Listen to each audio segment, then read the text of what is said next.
সিরিয়ার দামেস্কে এজিদ ক্ষমতা দখল করলো অগণতান্ত্রিক পদ্ধতিতে, এবং সরকারি মালের কোনো হিসাব নাই, অডিট নাই, স্বৈরাচারী কায়দায় তিনি ক্ষমতা দখল করে মদিনার আহলে বায়েত যারা মদিনার নেতৃবৃন্দকে তার আনুগত্য করার জন্য বাধ্য করল। ইমাম হোসাইন যে মায়ের পেটে এসেছেন, যে পিতার পেটে জন্মে এসেছেন, যে নানার কোলে বড় হয়েছেন, তিনি কি এই দৃশ্য চোখে দেখতে পারেন? তিনি বললেন আমি কুফায় যাব। কুফার লোকেরা দাওয়াত দিল, তিনি কুফায় রওনা করবেন। মদিনার লোকেরা হাতে পায়ে ধরলো, কুফায় আপনি যাবেন না। তিনি বললেন আমি কোন ক্রমে এজিদের বশ্যতা স্বীকার করব না, আমি এর বিরোধিতা করবই। মাত্র 72 জন লোক নিয়ে তিনি কুফার দিকে অগ্রসর হলেন। এই 72 জনের মধ্যে 40 জন পুরুষ আর 32 জন নারী আর শিশু। তিনি যখন কারবালা প্রান্তরে পৌঁছে গেছেন, ইবনে জিয়াদ কুফার গভর্নর, তিনি বাধা দিলেন, বললেন আমার দরবারে হোসাইনকে হাজির করো। ইমাম হোসাইন বললেন যে ব্যক্তি আল্লাহর আখিরাতকে অস্বীকার করেছে, রাসূলকে অস্বীকার করেছে, আমি তার সামনে জীবন থাকতে যাব না। রাতারাতি ইয়াজিদ 6000 সৈন্য পাঠিয়ে দিল। ইমাম হোসাইনের সাথে লোক কত? মাত্র 72। 6000 লোক কি যুদ্ধ করা লাগে 72-এর সাথে? শুধু যদি মার্চ করে পায়ের তলায় পিছে 72 জন শেষ হয়ে যাবে। হযরত ইমাম হোসাইন রাতের বেলায় সঙ্গীদের বললেন, ও আমার সাথীরা, ইয়াজিদ আমার শির চায়, আমাকে চায়, আমার সঙ্গে থেকে তোমরা তোমাদের জীবনকে বিপন্ন করো না, তোমরা সবাই ফিরে চলে যাও মদিনায়। সাথীরা বললেন, ইমাম আজকে যদি আপনাকে ছেড়ে জীবনের মায়া নিয়ে মদিনায় ফিরে যাই, আর আপনার যদি শাহাদাত নসিব হয়, তাহলে কিয়ামতের দিন আল্লাহর নবীর সামনে আমরা কি জবাব দেব? আমরা আমাদের জীবন দিয়ে আপনাকে পাহারা দেব।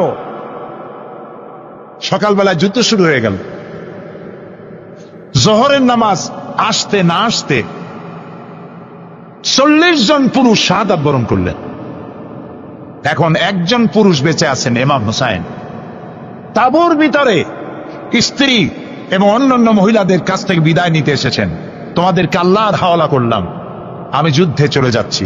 আমার চোখের সামনে আমার নানাজির দান্দার মোবারক শহীদ হওয়া ইসলাম, সাহাবীদের রক্ত দেওয়া, জীবন দেওয়া ইসলাম, খেলাফত মিটে যাবে পৃথিবী থেকে, রাজতন্ত্র প্রতিষ্ঠা হবে, আমার জীবন থাকতে আমি তা হতে দেব না। স্ত্রী এগিয়ে এলেন, বললেন, হোসাইন জিহাদের ময়দানে থেকে আমি আপনাকে বিরত থাকতে বলবো না, তবে একটি দাবি আছে।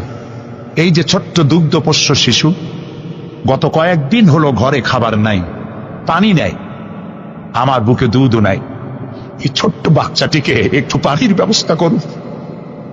ইমাম হোসাইন কলিজার টুকরা সন্তানকে 2 হাতে উঁচু করে এজিদি সৈন্যদের সামনে এসেছেন। এজিদি সৈন্যরা, আমার হাতের দিকে তাকাও, এটি রাসূলের আওলাদ, আমার কলিজার টুকরা সন্তান। ফোরাতের অফুরন্ত পানি প্রবাহিত হচ্ছে, একটু ফোরাতের কুলটা ছেড়ে দাও, ওর একটু পানি পান করায়। আমার সাথে তোমাদের শত্রুতা থাকতে পারে, এই নিষ্পাপ বাচ্চার সাথে তো কোনো শত্রুতা থাকার কথা নয়। তার এই আবেগপূর্ণ কথা এজিদি সৈন্যদের কলিজা স্পর্শ করল না। তারা বিষাক্ত তীর নিক্ষেপ করলো। ইমাম হোসাইনের উঁচু করে ধরা বাচ্চার বুকের ভিতর থেকে বিষাক্ত তীর প্রবেশ করে বেরিয়ে গেল অপর প্রান্ত থেকে, রক্ত ফিনকি দিয়ে বেরিয়ে এলো। ইমাম হোসাইন 2 হাতে আজলা ভরে সেই রক্ত চেহারায় মাখতে লাগলেন আর বললেন, কলিজার টুকরা সন্তান, সালেহ আলাইহিস সালামের উটনির রক্তের চাইতে তোমার রক্ত পবিত্র। হযরত সালেহ আলাইহিস সালামের চাইতে রাসূলুল্লাহর মর্যাদা অনেক বেশি, তুমি তার আওলাদ। বাচ্চাকে কোলে করে নিয়ে স্ত্রীর কাছে গিয়ে বললেন, স্ত্রী এই নাও তোমার বাচ্চা, ঠান্ডা হয়ে গেছে, এমন পানি পান করেছে কিয়ামত পর্যন্ত পানি পানি বলে তোমারে আর বিরক্ত করবে না।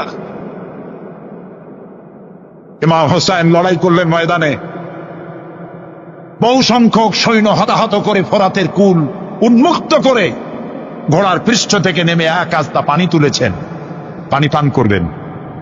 মুখের কাছে যখন আকণ্ঠ তৃষ্ণার্ত পিপাসার্ত হোসাইন মুখের কাছে পানি নিয়েছেন, হঠাৎ ভেসে উঠল মনের পর্দায়, একটু আগে আমার কলিজার টুকরা সন্তান এই পানির অভাবে চলে গেল। 40 জন মানুষ বিদায় হলো, এক ফোঁটা পানি দিতে পারলাম না, এই পানি আমি কেমনে খাই? হাতের থেকে পানি পড়ে গেল। অশ্বের পৃষ্ঠে আরোহণ করলেন, চতুর্দিক থেকে তীর আর তরবারি আসতে লাগলো। ইমাম হোসাইন বললেন, থামো, একটু থামো, তোমরা কাকে তীরবিদ্ধ করছো? আমি কি তোমাদের রসুল মুহাম্মদ সাল্লাল্লাহু আলাইহি সাল্লামের নাতি নই? আমি কি তোমাদের রসুলের কলিজার টুকরা মা ফাতেমার নয়নের মণি নই? কেমন করে আমার গায়ে তোমরা তীর মারো? উম্মে সালমা, আমাদের মা উম্মে সালমা রাদিয়াল্লাহু তাআলা আনহা, সকাল বেলায় 11ই মুহররম সকাল বেলায় তিনি ঘরে বসে কাঁদতেছেন। কয়েকজন প্রতিবেশী মহিলা এসে বলছেন, মা আপনি কাঁদেন কেন? তিনি বলছেন, আজকে রাত্রে আমি স্বপ্নে দেখেছি রাসূলুল্লাহ আমার বাড়ি এসেছেন। আমি দেখতে পেলাম আল্লাহ রসুলের চোখ দিয়ে পানি পড়ছে, দাড়ি মোবারক ধুলা মাখা, বুক কাদা বলি। আমি জিজ্ঞেস করলাম, ইয়া রাসূলুল্লাহ আপনি কাঁদেনই কেন? মুখখানা মলিন কেন? দাড়ি মোবারকে ধুলাবালি কেন? রাসূলুল্লাহ বললেন, উম্মে সালমা তুমি জানো না আমি এইমাত্র কারবালা থেকে এসেছি। আমি দেখে এলাম আমার কলিজার টুকরা হুসাইনের শির মোবারক তার দেহ থেকে বিচ্ছিন্ন করে ঘোড়ার পদতলি, ঘোড়া দিয়ে পদদলিত করা হয়েছে তার দেহ মোবারক। ইসলাম এত সহজে আসে নাই, অনেক রক্ত পাড়ি দিয়ে এসেছে ইসলাম। হযরতে হুসাইনের মস্তক মোবারক ইয়াজিদি সৈন্যরা একটা প্লেটে করে নিয়ে কুফার গভর্নর ইবনে জিয়াদের সামনে রেখেছে। ইবনে জিয়াদ চেয়ারে বসা, সিংহাসনে বসা, ইমাম হুসাইনের মস্তক মোবারক তার পায়ের কাছে রেখেছে। কলঙ্কিত ইতিহাস, কি করে আমি শুনাই আপনাদেরকে? ইবনে জিয়াদ চেয়ারে বসে পায়ের কাছে রাখা ইমাম হুসাইনের ঠোঁটের উপরে লাঠি দিয়া নাড়তেছে। হযরত যায়েদ রাদিয়াল্লাহু তাআলা আনহু 80 বছর বয়স, তিনি বলছেন, ইবনে জিয়াদ এতক্ষণ যা করেছ মুখ বুজে সহ্য করেছি, কিন্তু এখন যেটা তুমি করতেছো পায়ের কাছে কার ব্যথা? তুমি যে ঠোঁটের উপরে লাঠি দিয়া নাড়তেছো, আমি যায়েদ আমি দেখেছি রাসূলুল্লাহ 1000 বার এই মুখের উপরে চুমা খেয়েছেন। তোমার বেয়াদবি বন্ধ করো।